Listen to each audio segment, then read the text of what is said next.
નમસ્કાર, આપ જોઈ રહ્યા છો નિર્ભય ન્યૂઝ અને હું છું આપની સાથે રિધિ. ગુજરાતની અંદર અત્યારે જે ગુજરાતનો ખેડૂત છે એ પાવર ગ્રીડ કંપનીના જે થાંભલા નાખવામાં આવી રહ્યા છે તેમની સામે લડી રહ્યો છે. ખેડૂતોની એક જ માંગ છે કે એમને વળતર આપવામાં આવે, પરંતુ આ બધાની વચ્ચે હવે એ ગામ સામે આવ્યું છે કે એ ગામની અંદર જ્યારે વીજ પુલ નાખવામાં આવી રહ્યા હતા એ સમયે એક વ્યક્તિ છે હાઈકોર્ટમાં જાય છે અને આ બધાની વચ્ચે હવે હાઈકોર્ટ એવું કહ્યું છે કે સૌથી પહેલા તો જે ખેડૂતો છે એમને સાંભળવામાં આવે અને પછી જે આ વીજ પુલ છે તે નાખવામાં આવે. હવે આ વાત આખી શું છે? હવે જો તમામ ખેડૂતો જો આ વાત ઉપર અડગ રહે તો ક્યાંક તમામ ખેડૂતોને પણ ન્યાય મળી શકે એમ છે. હવે એક દાખલો સામે આવ્યો છે. મારી સાથે અત્યારે ભરતસિંહ ઝાલા જે ખેડૂત આગેવાન છે તે પણ જોડાયેલા છે. તેમની સાથે પણ ચર્ચા કરવી છે. ભરતભાઈ, નિર્ભય ન્યૂઝમાં આપનું સ્વાગત છે. ખૂબ ખૂબ આપનો આભાર અને નામદાર હાઈકોર્ટનો પણ ખૂબ જ આભાર. સમગ્ર દેશ અને રાજ્યમાં આપ ખ્યાલ છે કે ગુજરાત રાજ્યની અંદર છેલ્લા ઘણા સમયથી વીજ કંપનીઓની દાદાગીરી, પોલીસ પ્રશાસનની દાદાગીરી, એના હિસાબે ખેડૂતો હેરાન પરેશાન થઈ રહ્યા છે. ખેડૂતોના ખેતરમાં મારપીટ કરી, પોલીસની બળજબરી પૂર્વક 20 વીઘાનું ખેતર હોય તો 8 વીઘા જમીનમાં પોલ નાખી દેશે અને વાયર નાખી દેશે અને જમીનને રમણ ભમણ કરી નાખી છે. એના વિરોધમાં કાલે જો મેં જોયું 1100 થી વધારે ટ્રેક્ટરો આવ્યા, હજારોની સંખ્યામાં ખેડૂતો. ત્યારે અમે અવારનવાર કહેતા હતા અને ભારતીય બંધારણની અંદર સ્પષ્ટ લખ્યું છે કલમ 21માં કે માણસને જીવન જીવવાનો અધિકાર. તો આની અંદર નામદાર હાઈકોર્ટે ખૂબ સારું એવું અર્થઘટન કર્યું છે કે ખેડૂતોની જમીનમાં વીજ પોલ નાખતા પહેલા જિલ્લા કલેક્ટર કઈ રીતે હુકમ કરી શકે કે ખેડૂતોના ખેતરમાં વીજ પોલ નાખો. આ બહુ મહત્વનો ચુકાદો છે અને એ ચુકાદાની અંદર કંબિયારા ગામના 2 ખેડૂતોએ ગુજરાત હાઈકોર્ટમાં પિટિશન કરી કે અમદાવાદના જિલ્લા કલેક્ટરે અમને સાંભળ્યા નથી અને એવા અમદાવાદના જિલ્લા કલેક્ટરે તો ખેડૂતોને એટલો બધો અન્યાય કર્યો છે કે એની હાથ પેઢીમાં ભગવાન હારું નહીં કરે. દ્વારકાની અંદર 28,000 નીલગીરીમાં વીજ પોલ નાખી દીધા છે. અરજી કરી તો ખારીજ કરી નાખે. હાઈકોર્ટનો ચુકાદો આવે તો ખારીજ કરી નાખે. એ પણ સરકારના ધ્યાનમાં છે. આજે બહુ મહત્વનો ચુકાદો આપ્યો કે ખેડૂતોને એવિડન્સ, એક એવિડન્સ ખેડૂતોના લેવામાં આવે, ખેડૂતોની વ્યાજબી માગણી લખવામાં આવે અને ત્યારબાદ હુકમ કરવામાં આવે. એટલે 23 તારીખે ફરીથી આ કલેક્ટર સાહેબ શું હુકમ કરે છે એ જોયું. હવે કાયદાની વ્યાખ્યા આપણે ખાસ સમજવાની જરૂર છે. રેવન્યુ ડિપાર્ટમેન્ટ જમીન સંપાદન અધિનિયમ 2013 હોય કે ભારતનું બંધારણ બન્યું ત્યારની જેટલી રેવન્યુ જે કાયદો છે એ જમીન માલિકના ફેવરમાં જ હોય. ચાહે સરકારી તંત્ર જમીન સંપાદન કરે કે ખાનગી કંપનીઓ સંપાદન કરે, ખેડૂતોને સાંભળવા પડે, એમની જનસુનવાઈ કરવી પડે અને ત્યારબાદ એમની વ્યાજબી માગણી લઈ સરકાર નિર્ણય લે. આ કેસમાં એવું છે કે ભારતના રાજપત્ર બહાર પાડ્યું, એ રાજપત્રમાં ગામના નામ આપ્યા છે, એક પણ ખેડૂતોનો સર્વે નંબર આપ્યો નથી. એટલે પહેલો જ ગોટાળો રાજપત્રથી થયો. હવે એ રાજપત્રનું અમલીકરણ કરવાની જવાબદારી ડિસ્ટ્રિક્ટ કલેક્ટરની હોય છે. તો ડિસ્ટ્રિક્ટ કલેક્ટરે રાજપત્રના નિયમ પ્રમાણે ગામમાં પંચાયતમાં જનસુનવાઈ કરવી પડે. જનસુનવાઈની અંદર ખેડૂતોના વાંધા લેવા પડે. વ્યાજબી વાંધા હોય તો સરકારમાં રજૂઆત કરવી પડે, કંપની સાથે બેઠક કરવી પડે, કંપની અને ખેડૂતો આમને સામને જે વ્યાજબી માંગ હોય કરવી. દાખલા તરીકે મારું ખેતર છે, મારા ખેતરમાં વીજ પોલ આવે, મારે કેવું મારે આ જમીન વેચવી નથી, મારે બાપની જમીન છે, મને તમે વીજ પોલ દીઠ તમે માસિક ભાડું આપો, માસિક ભાડું આપો અને વાયરનું ભાડું અલગ આપો. તમે તમારા ધંધાને વિકાસ કરવા માટે અમારી મામૂલી જે સૂરજ ઉગ્યો ત્યારથી અમારી જમીન છે અને તમે સીધા વીજ પોલ નાખી આપો. અમે સરકારને એવું કહીએ છીએ કે અમારી પાસે 2 લાખ કરોડ રૂપિયા છે, અમે 50,000 કરોડ રૂપિયા સરકારને આપીએ છીએ. અમારે અદાણી પોર્ટની જગ્યા લેવી છે, પોલીસ બંદોબસ્ત સાથે અને અમને અદાણી પોર્ટ ખાલી કરાવી દો. જે રીતે અદાણીના જમીન ખાલી કરાવો છો અમારી, અમે ગુજરાતના 53 લાખ ખેડૂતો પાસે, અમારી પાસે બહુ વિદેશી ફંડ આવ્યું છે, કેરેલા, જર્મન, ફ્રાન્સ, પાકિસ્તાન, બધાએ અમને કોથળા ભરીને આપ્યા છે. તો આ ફંડનો અમારે ભારતના વિકાસ માટે અદાણીથી વિકાસ નહીં થાય. અમારા ખેડૂતની કોઓપરેટિવ સોસાયટી વિકાસ કરશે તો સરકારને અમે વિનંતી કરવી છે કે અદાણી પોર્ટની જમીન અમને જંત્રી ભાવે આપે અને અદાણી પોર્ટને તમે પહેલા હુકમ કરો કે અદાણી પોર્ટ ખાલી કરે. થશે એવું? થાય?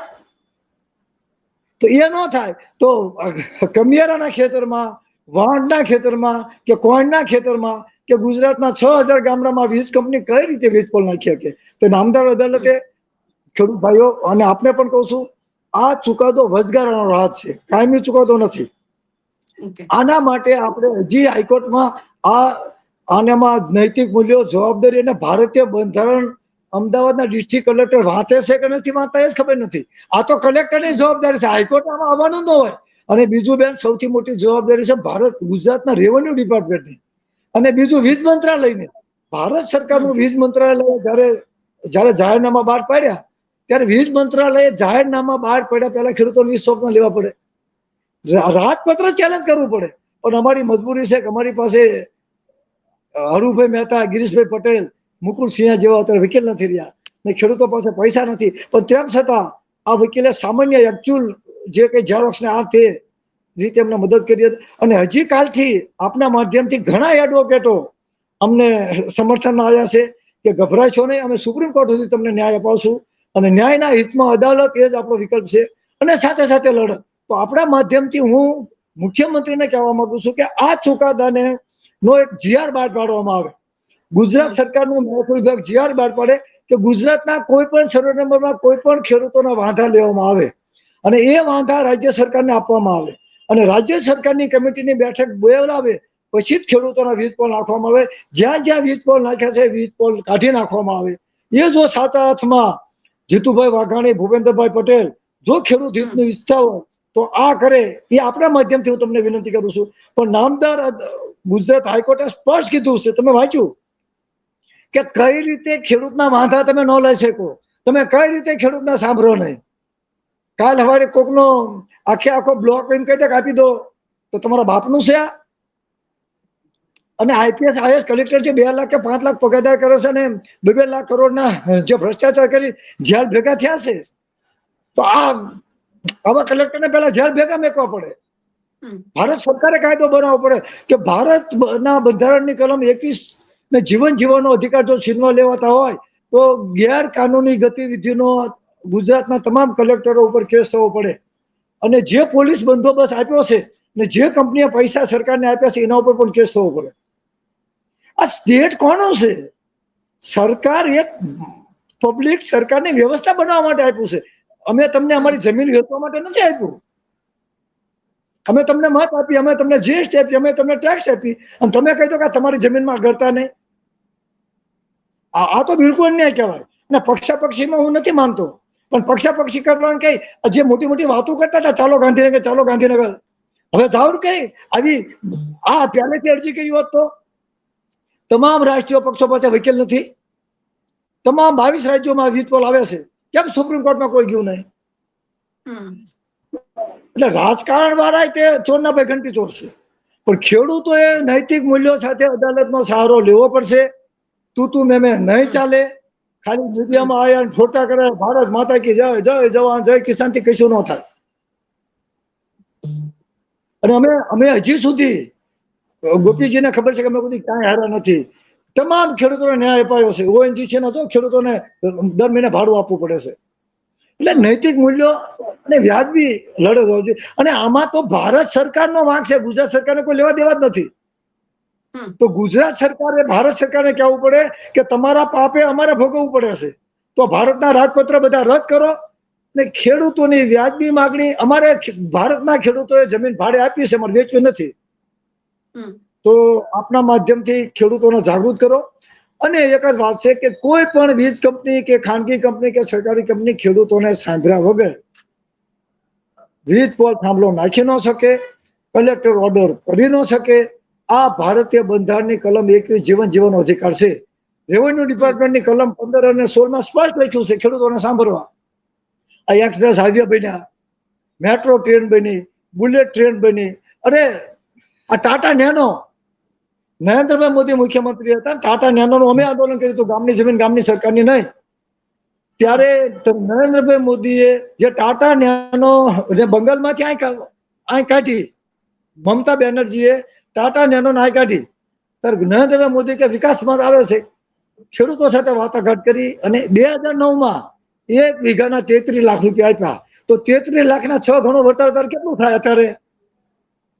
તો ટાટા નેનોને જે આપ્યા એનું 4 ગણું વળતર વીજ પોલ નાખો ને આપો, અને એને ભાગાકાર કરી અને માસિક તમે જો ધારાસભ્યોને પેન્શન મળે, સંસદ સભ્યોને પેન્શન મળે, આઈએસ અધિકારીને પેન્શન મળે, તો આ ખેડૂતોને એક બેઠું પેન્શન થઈ જાય. તમે એક વીજ પોલ દીઠ લાખ રૂપિયા 1.5 લાખ રૂપિયા એને બેઠી આવક થઈ જાય તો એનું જીવન ચાલે. તમને મનુષ્યની જીવનની કે કદર જ નથી. ભારતના બંધારણની કલમ 21 જીવન જીવવાનો અધિકાર તમારે છીનવી લેવો છે.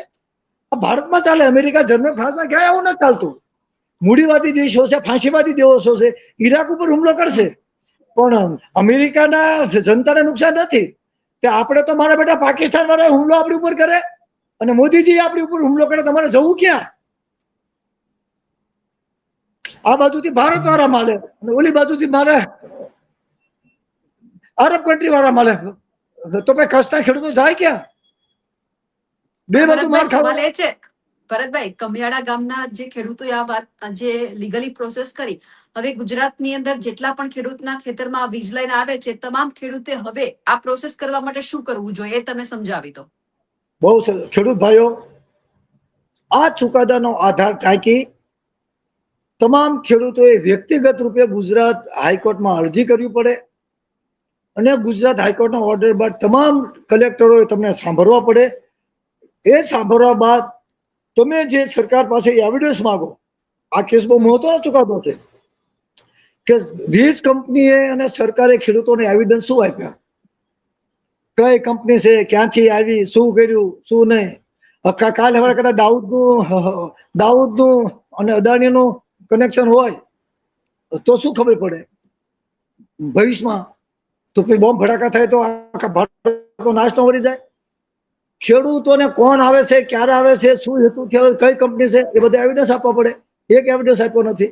કચ્છના એક ખેડૂતે આરટીઆઈ માંથી ઇન્ફોર્મેશન બહુ લીધી છે અને એના આધારે એટલે ખેડૂત ભાઈઓને આપણા માધ્યમથી કહેવું છું કે તમે જેટલા પણ વાંધા રજૂ કરવાના હોય હજી રજૂ કરી દો, રજિસ્ટ્રેડ થી, પોસ્ટ થી કે રૂબરૂમાં મામલતદારને, ડેપ્યુટી કલેક્ટરને, અને ત્યારબાદ ગુજરાત હાઈકોર્ટની અંદર ન્યાયની માગણી કરો અને ગુજરાત હાઈકોર્ટ પછી ફરીથી ઓર્ડર કરશે કે ખેડૂતોના વાંધા લો. એ તમારા વાંધા ઓન રેકોર્ડ લેશે. એ ઓન રેકોર્ડ વાંધાની સર્ટિફાઈડ કોપી માંગો અને એ સર્ટિફાઈડ કોપીના આધારે જો કલેક્ટર તમને ન્યાય ન આપો તો ફરીથી હાઈકોર્ટમાં જાઓ અને પછી ફરીથી સુપ્રીમ કોર્ટમાં જાઓ. ખેડૂત ભાઈઓ, અમારે કાલે બુદ્ધિજીવીઓ સાથે મીટિંગ થઈ. અમારે બુદ્ધિજીવીઓ એવું જ કીધું કે ખેડૂતો શા માટે જમીન વેચે? ખેડૂતો જમીન ભાડે આપે તો ભારત સરકારનું રાજપત્ર રદ કરવા માટે આપણે પ્રધાનમંત્રી કંપનીમાં અને આ વીજ નિયમમાં કેન્દ્ર સરકારનું જેને રાજપત્ર પાડ્યું એમાં ગામડે ગામડેથી આપણે ચલો દિલ્હીની યાત્રા કરવી કે આરપીડી કરવી કે રાજધાનીમાં જવી, એની એ રીતે જઈ અને રાજપત્ર રદ કરાવી અને રાજપત્રમાં 4 લીટી ઉમેરાવી. આ રાજપત્ર રદ કરવામાં આવે, ગામડે ગામડે સર્વે કરવામાં આવે અને વીજ પોલ દીઠ માસિક 50 રૂપિયા ભાડું અને કોરિડોરનું અને વાયરનું પર મીટરે મહિને 1000 રૂપિયા ભાડું આપવામાં આવે. સમગ્ર એક દેશ એક ખેત, એક રાષ્ટ્ર એક ઇલેક્શન મોદી સાહેબ વાત કરે છે તો એક રાષ્ટ્ર એક ખેતર એવો કાયદો બનાવે અને તો અમે તૈયાર થઈશું. હજી તો બેન આ એક જ પોલ આવે છે, એ 13 લાઈનો આવે છે. આ તો માત્ર ગુજરાત એક એપિસેન્ટર છે અને આમાં જો ફાવી જાય તો 22 રાજ્યોની અંદર 22,000 ગામમાં ખેડૂતોની વાટ લાગી જશે. અને પછી તો તમે વાતાવરણ જુઓ, 850 કેવી ની અંદર 10 કિલોમીટર સુધી તમને કાગડો નહીં દેખાય, મોર નહીં દેખાય, પક્ષીઓ નહીં દેખાય. 800 કેવી નીચે એકદી ઉભા તો રહો, અંડરગ્રાઉન્ડ લાઈન કરો. એક બાજુ કહે છે વૈષ્ણવ વજન તો એને કહીએ જે પીડ કરાઈ જાણે રે, વસુંધૈવ કુટુંબની વાતો કરવી અને આ દેશની ધરતીને લૂંટીને વંદે માતરમ, ભારત માતા કી જય કોને સોંપશે, ક્યાંથી સોંપશે? તો તમારા માધ્યમથી ખેડૂતો જલ્દીમાં જલ્દી તમારા વાંધા રજૂ કરો, ભાડું માગો અને દિલ્હી તક ચલો દિલ્હી એ નારા સાથે આગળ વધ્યું છે. અમને આપના માધ્યમથી ઋષિક પટેલને કહું છું તાત્કાલિક જીઆર બહાર પાડે કે જ્યાં જ્યાં મંજૂરી વગર વીજપોલ નાખ્યા છે વીજપોલ કાઢી નાખો. જેટલું ખેતરનું જેવું હતું એ જમીન સમતલ કરી આપો. બિલકુલ ભરતભાઈ, આશા રાખી કે તમામ ખેડૂતો હવે આ કામ કરે. તમે અમારી સાથે જોડાયા, આપનો ખૂબ ખૂબ આભાર. ખૂબ ખૂબ આપનો આભાર નિર્ભયાજી અને નિર્ભય ચેનલને રૂકે નહીં, ઝૂકે નહીં, ફૂટે નહીં. તમારી ચેનલ ફૂટતી નથી, એ બદલ અમને આભાર છે.